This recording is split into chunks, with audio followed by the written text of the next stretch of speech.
Hello दोस्तों, स्वागत है आपका एक नए क्लास में। पूरी यूनिट से जो भी 35-40 इंपॉर्टेंट ऑब्जेक्टिव निकल रहे हैं तो पूरी यूनिट को लेके आ रहे हैं। इस यूनिट का नाम है कोलिगेटिव प्रॉपर्टीज। भाई कोलाइडी बिलियन ये सब आपने पढ़ा हुआ है, अणुसंख्य गुण वगैरह 12th क्लास में। एक बार फिर से आपको याद दिला देते हैं। पहला यहां पर ऑब्जेक्टिव हमने लिया है भाई, dilute solutions follow the rule of. Dilute क्या मतलब होता है भैया? दो तरीके के बिलियन होते हैं, एक डाइल्यूट होता है, एक कंसंट्रेटेड होता है, एक तनु होता है, एक सांद्र होता है। तनु एक पतला लड़का है, सांद्र एक मोटी लड़की है। क्या मतलब भैया? तनु का मतलब पतला सॉल्यूशन। एक बाल्टी पानी लो, एक चम्मच चीनी डालो, पतला सॉल्यूशन बनेगा, डाइल्यूट कहलाएगा, तनु कहलाएगा भाई। ठीक है, तो जितने भी डाइल्यूट सॉल्यूशंस होते हैं वो सब राउल्ट के नियम को फॉलो करते हैं।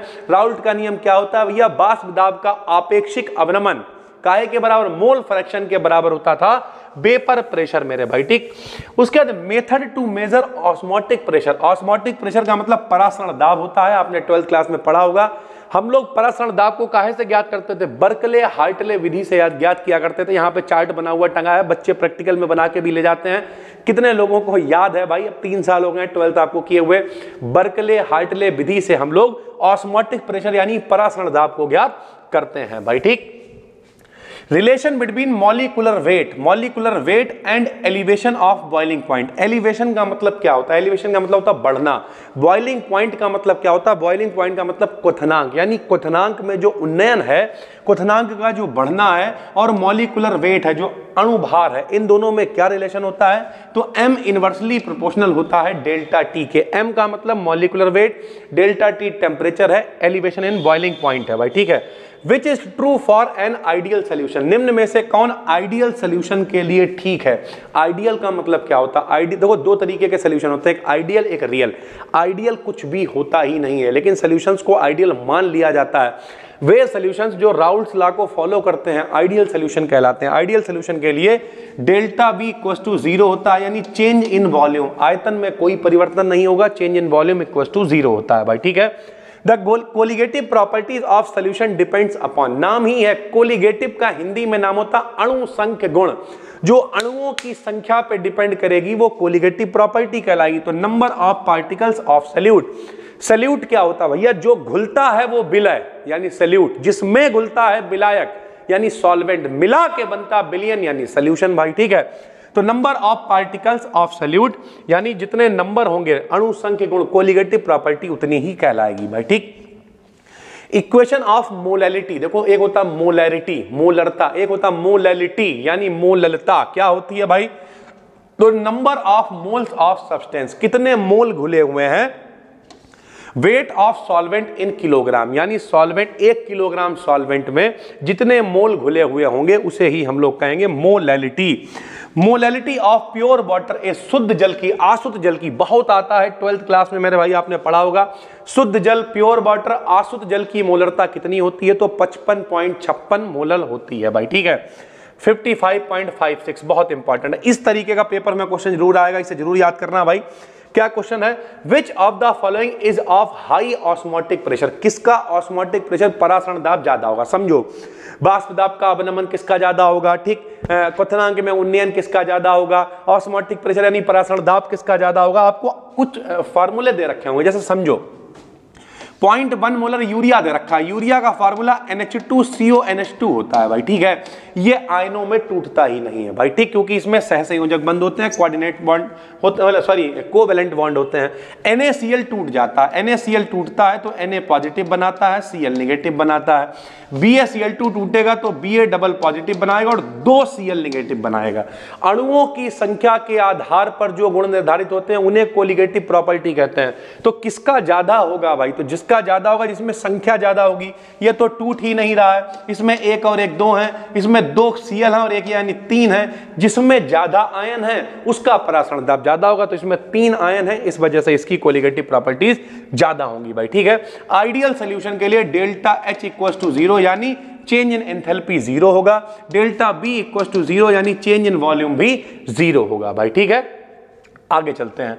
Equation which represent change in temperature and vapour pressure is, यानी वो कौन सी इक्वेशन है जो भैया change in temperature and vapour pressure, जो टेम्परेचर में चेंज को और वेपर प्रेशर यानी प्रेशर में चेंज के इक्वेशन को बताती है आपस में। तो भैया क्लासियस-क्लैपेरॉन इक्वेशन है जो टेम्परेचर और प्रेशर के चेंज को आपस में कनेक्ट करेगी भाई। The molarity of solution is, molarity क्या होती है भैया? तो moles of solute in 1 litre of solution, 1 litre billion में जितने मोल घुले होंगे उसे हम लोग मोलैरिटी कहते हैं, और 1 किलोग्राम में जितने घुले होंगे उसे मोलैरिटी कहते हैं भाई। ठीक, law which states that quantity of gas dissolved in liquid is proportional to its pressure, यानी जो क्वांटिटी W है वो समानुपाती होती है प्रेशर के। ये कौन बताता है? तो ये हेनरी का नियम बताता है, हेनरीज लॉ आपको बताता है। ठीक है, degree of dissociation and want half factor में क्या रिलेशन है? तो डिग्री ऑफ डिसोसिएशन को अल्फा से लिखते हैं, वांट हाफ फैक्टर को आई से लिखते हैं। अल्फा बराबर I-1 अपन n-1 होता है भाई। ठीक है, which of the following is not a colligative property, कौन सी कोलिगेटिव प्रॉपर्टी नहीं है? तो वेपर प्रेशर यानी जो दाब है वो कोलिगेटिव प्रॉपर्टी नहीं है। Lowering of vapour pressure, vapour pressure में कमी, ठीक है, लोअरिंग ऑफ टेम्परेचर, ये सब मतलब इस तरीके का लिख के आए क्वथनांक में। उन्नयन, अवनयन यानी बढ़ना, घटना, लोअरिंग, और क्या नाम, परासरण दाब यानी ऑस्मोटिक प्रेशर, ये सारी कोलिगेटिव प्रॉपर्टी हैं। वेपर प्रेशर कोलिगेटिव प्रॉपर्टी नहीं है। आइसोटोनिक सॉल्यूशन क्या होता है? ऐसे विलयन जिनके ऑस्मोटिक प्रेशर समान होते हैं, जिनके परासरण दाब सेम होते हैं, क्या कहलाते हैं? आइसोटोनिक सॉल्यूशन कहलाते हैं। Melting point of aqueous solution of 1% lead nitrate, lead nitrate मतलब PbNO3, 1% विलयन अगर हम PbNO3 का लेंगे तो भैया उसका जो मेल्टिंग पॉइंट है इसके जलीय विलयन का, यानी कितने पे गलेगा, मेल्टिंग पॉइंट का मतलब गलनांक होता है कितने पे गलेगा, तो 0 डिग्री से भी कम होता है, लेस देन 0 डिग्री होता है भाई। ठीक है, अगला है Raoult's law is applicable for solutions whose delta H, delta H का मतलब क्या होता है? Change in enthalpy. अगर चेंज इन एंथैल्पी 0 होगी तो राउल्ट का लॉ फॉलो होगा, यानी ये आइडियल सॉल्यूशन होंगे। तो आइडियल सॉल्यूशन के लिए चेंज इन एंथैल्पी 0 होती है और चेंज इन वॉल्यूम भी मेरे भाई 0 होता है। ठीक है, वॉन टॉप इक्वेशन क्या होती है? तो PB बराबर NRT, ये वॉन टॉप इक्वेशन है। कंसंट्रेशन ऑफ सॉल्यूशन इज, तो कंसंट्रेशन क्या होता है? कंसंट्रेशन अभी हमने आपको बताया कितना गाढ़ा है, कितनी मात्रा। 1 किलो चीनी डालोगे 1 लीटर पानी में, कंसंट्रेशन ज्यादा है, 1 चम्मच डालोगे कम है। तो concentration of solution is amount of solute present in solution, किसी सॉल्यूशन में कितना अमाउंट प्रेजेंट है उसे हम लोग कहते हैं concentration. Mole fraction of solvent for a solution having n moles of solute and n moles of solvent. समझो भैया दो बातें, जो घुलता है वो विलय, जिसमें घुलता है विलायक, जिसके मोल फ्रैक्शन निकालने हो उसके मोल को ऊपर लिख दो। जैसे सॉल्वेंट के यहां पर n दे रखे हैं तो यहां पर आंसर क्या हो जाएगा? सॉल्वेंट के अगर मोल फ्रैक्शन निकालने तो n को ऊपर लिख दो और सॉल्वेंट प्लस सॉल्यूट दोनों को जोड़ के नीचे लिख दो, तो ये इसका आंसर हो जाएगा। अगर आपसे कोई कहे सॉल्यूट के मोल फ्रैक्शन निकालो तो सॉल्यूट के मोल ऊपर लिख दो और दोनों जोड़ के तो नीचे लिखे हुए हैं, तो ये सॉल्यूट के मोल फ्रैक्शन हो जाएंगे। मोल फ्रैक्शन मतलब कितना हिस्सा मोल में आ रहा है।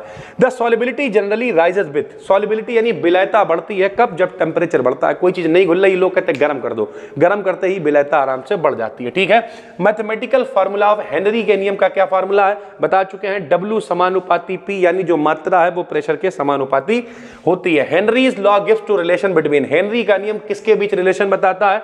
तो प्रेशर आ जाएगा एंड सॉल्युबिलिटी ऑफ गैस, कितना मटेरियल है, कितना सॉल्वेंट है, कितना उसमें घुल रहा है, इसके बीच में रिलेशन हेनरी का नियम बताता है।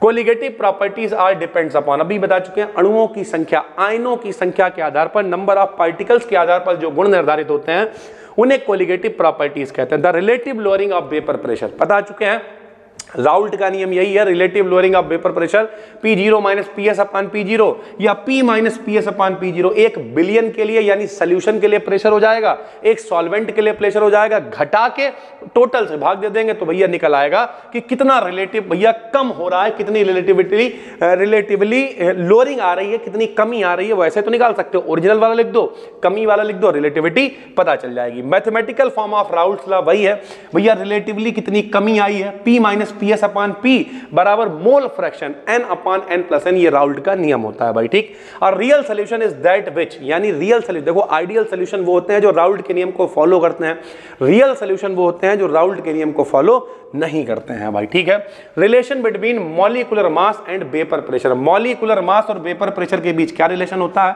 तो P माइनस PS अपान P है, तो रिलेटिव वाला हो गया। Small w capital M, small m capital W, जो छोटा है वो सॉल्यूट के लिए है।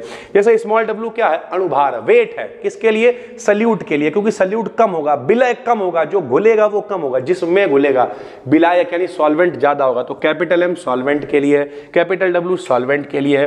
अ liquid boils when its vapour pressure becomes equal to 1 atm, यानी जो हमारा वातावरणीय दाब है, वायुमंडलीय दाब है, एटीएम का मतलब एटमॉस्फेरिक प्रेशर, जो वायुमंडलीय दाब है 1 atm, जब इसके बराबर हो जाएगा प्रेशर, वेपर प्रेशर, तो वो उबलना शुरू कर देगा, बॉईल करना शुरू हो जाएगा। The molar depression constant is, जो मोलर डिप्रेशन कांस्टेंट है उसे कहां से लिखते हैं, मोलर अवनमन स्थिरांक कहते हैं, तो डेल्टा T अपॉन M से लिखते हैं। Generalised equation for solution, solution के लिए नॉर्मल इक्वेशन PB बराबर nRT, और बिलियन है तो R नहीं लिखेंगे, क्या कहेंगे भैया, उसे सॉल्यूशन से लिखेंगे, सॉल्यूशन कांस्टेंट, तो PB बराबर NST हो जाएगा। nRT में R तो क्या होता था, गैस कांस्टेंट, ये बिलियन है तो NST हो जाएगा।